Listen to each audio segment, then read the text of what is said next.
Welcome back to Home Sweet Home Cooking. I'm your host Rocky in my mother's kitchen. My mother is behind me. Say hi, Mom. Hi, Mom. Today I am continuing my quest to use the leftover buttermilk from what I have, because it's hard to find the smaller batches than a half gallon in my area, in my market. So whenever I get buttermilk, I have to get a half a gallon and I end up wasting a lot. So I've already done buttermilk pie, I've done a buttermilk pecan pie, and now I'm going to do a buttermilk cake. And it's got almost 2 full cups of buttermilk in it, so good way to get rid of some buttermilk. It's going to have wet and dry ingredients, so we'll start with the wets. I've already got 3 whole eggs in this bowl, and I've got 1 egg yolk in this cup, as well, or this measuring cup, as well as that 1 egg yolk. I've got 2 teaspoons of vanilla and 2 tablespoons of vegetable oil. So that is going to go into the wet with 1.5 cups of the star ingredient, which is the buttermilk. And I'm going to give that a whisk. And once that's mixed through, there's no sugar in this part. As a matter of fact, there's no sugar in the cake batter at all, which is kind of weird to me, but that's what the recipe calls for. The sugar is going to come in the glaze that goes on top, and it's a poke cake. So you're going to poke holes in it once it's baked. The glaze is going to go on top, so that sugar is going to get down into the cake regardless. So I think it'll be fine. Alright, got the wets mixed onto the dry. I've already got 2 3/4 cups of all-purpose flour. In this little red Dixie cup is 1 teaspoon of salt, 2 teaspoons of baking powder, and 1/2 teaspoon of baking soda. I'm just going to give that a quick spin. And then to that you're going to cut in 1 cup of room temperature butter. So 1 cup would be 2 sticks. So I'm going to drop these in 1 chunk at a time, and I'm just going to mix it until it gets kind of mealy, and I'll show you what that looks like when I'm done mixing it.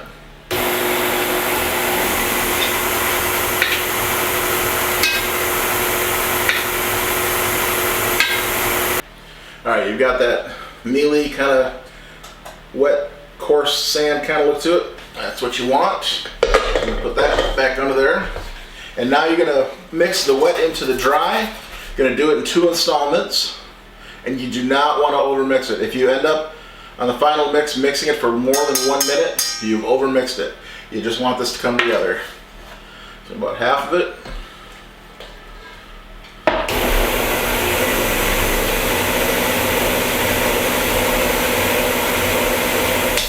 The other half.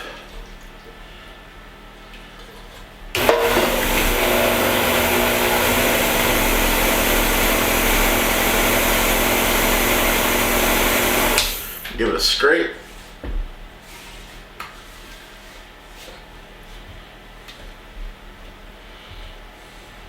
This is going to kind of be like a coffee cake batter consistency. If you've ever made a coffee cake, they're not quite a batter like most cakes are. When you do like a box cake mix or even a cake mix from scratch, they're more, I don't know, they're not quite smooth, I would say. That's the butter cut in there causes it to be that way. Kind of like when you mix in a pie crust or a biscuit.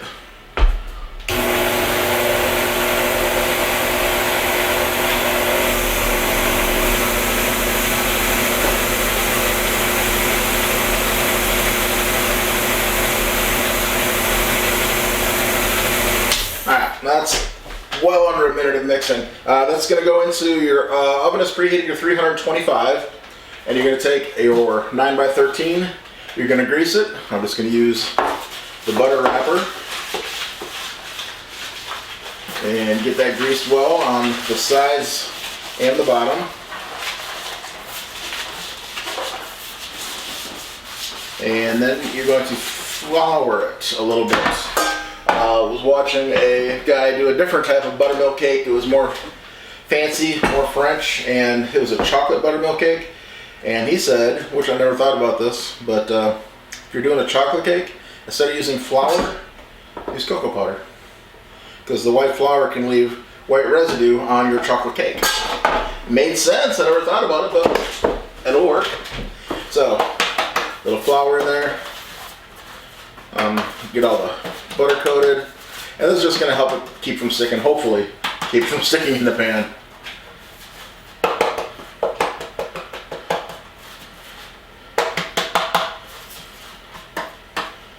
Alright, got a little extra in there. Now I'm just going to transfer it. I'll scrape the beater down. And when it goes in the oven, it's going to go in for, of course I cover that up, 40 to 45 minutes until it is done. I guess you would use a toothpick test and make sure the cake is done. And once that comes out, we'll come back because the cake has to get glazed while it's still warm. But there's no point in making the glaze until the cake is baked. So we'll be back in about an hour and show you what the cake looks like after the bake and get to working on that glaze. Okay, the cake has come out of the oven and that's what it looks like. It has risen somewhat, a little bit, and now that's going to cool a little bit, and I'm melting over there in the stove. I've got the saucepan and some butter starting to melt. So the cake is going to cool down while I'm making the glaze. That's 1 stick of butter, half cup, melted in a saucepan. To that is going to be, here's the glaze, 1/4 cup brown sugar. Gonna mix this in until the butter dissolves. And to that is going to be 1 teaspoon of vanilla. I can get that into there as well.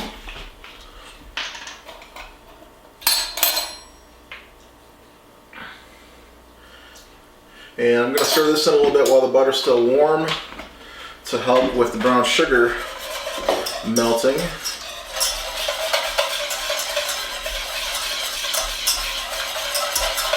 And the next is going to be 1/4 cup of buttermilk. That's also going to help the sugars dissolve.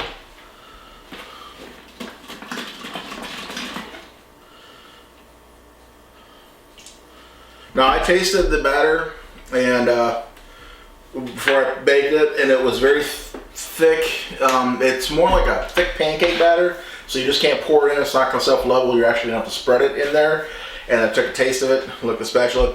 It's not sweet. It tastes like a buttermilk biscuit dough. So don't expect it to be sweet. All your sweetness is going to come from the glaze that's going to melt in, or dissolve in, or soak in. So once that sugar is combined, you don't see any more brown streaks. It's going to be a cloudy tan or khaki. You're going to add 2 cups of powdered sugar. So you can see there's 2 cups of powdered sugar, 1/4 cup of brown sugar. So you can definitely tell where the sweetness is coming from, and it's all coming from this glaze. Quit laughing over there, Mom. Alright, the glaze is just about coming together. Julia Child. Whoa, sugar, bring me some more wine. Love Julia Child. I should make fun of her. Alright. Make sure all the powdered sugar is dissolved. No clumps, no lumps. Nice and smooth. Alright. Next step. Use a skewer, or in this case I've got a chopstick, and you're going to do poke holes, every like 3/4 of an inch. And it's going to take a few seconds, so I'll come back as soon as I got all these holes poked. Alright, now the glaze is just going to go pour it on top.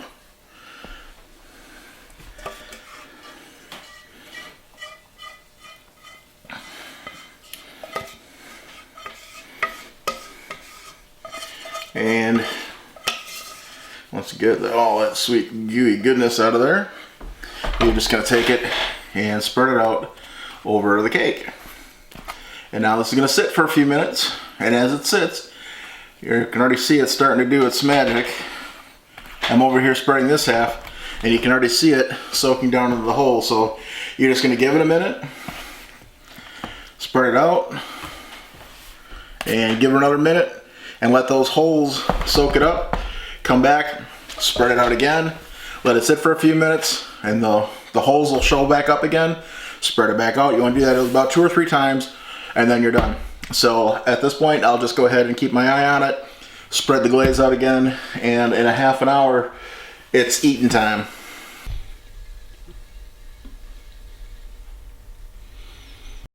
All right, it has been a little over half an hour at first.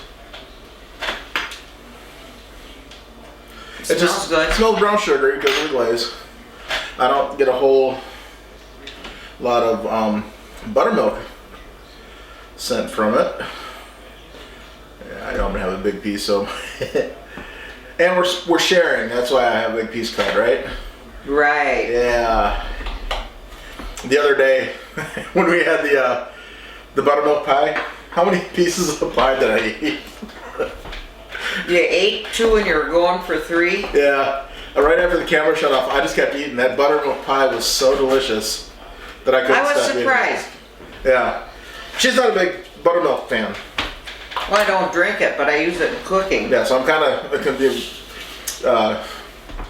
anxious to see what she thinks of buttermilk cake. Because there's almost 2 cups of buttermilk in here between this and the cake batter and the glaze.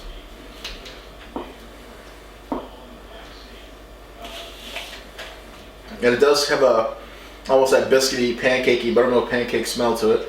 Well, I'm hungry for pancakes. I bet you this is going to taste like a pancake.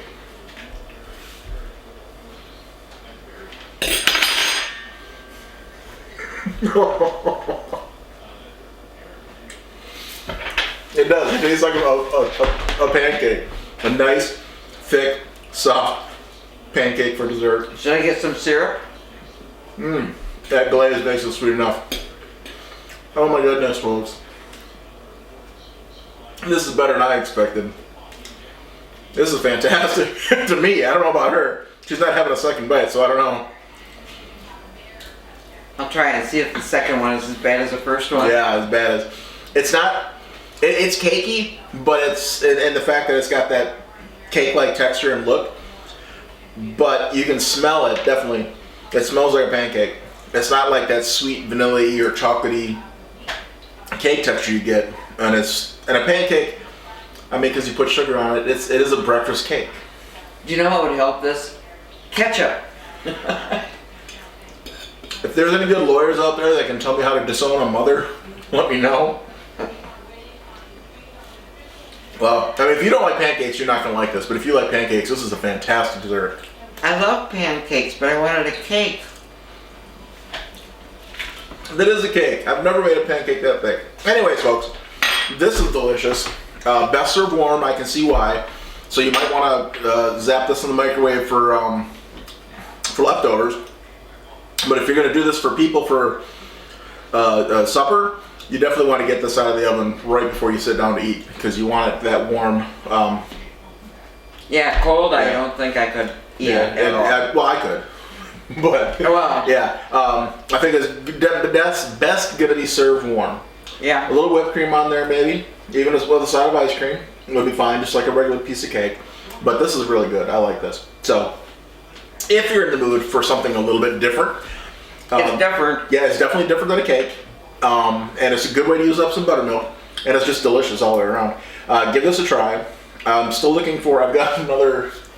I don't know, probably a cup and a half of buttermilk. This time it's going to be used up in making maybe cornbread, or maybe I'll just make some. I think I said I'll make some biscuits, and then I can make biscuit pudding instead of bread pudding. So I might go ahead and do that with the buttermilk. But I know I'm going to have more buttermilk again in the future, where I'll have leftover that I need to find something to do with it. So if you have recipes that use up a significant amount of buttermilk to help it not go bad, please, please, please put them down below. Make sure you like, share, and subscribe. And I hope y'all try this and let me know what you think. And please, please watch. Tell them the truth. Yeah, if you guys make something and you don't like it, say, I tried it, it wasn't my cup of tea. Or you lied to me, it was horrible. Let me know. That's what the comment section down below is for. So, thanks for watching, and please watch another video. We'd be happy if you did. Yes, we would.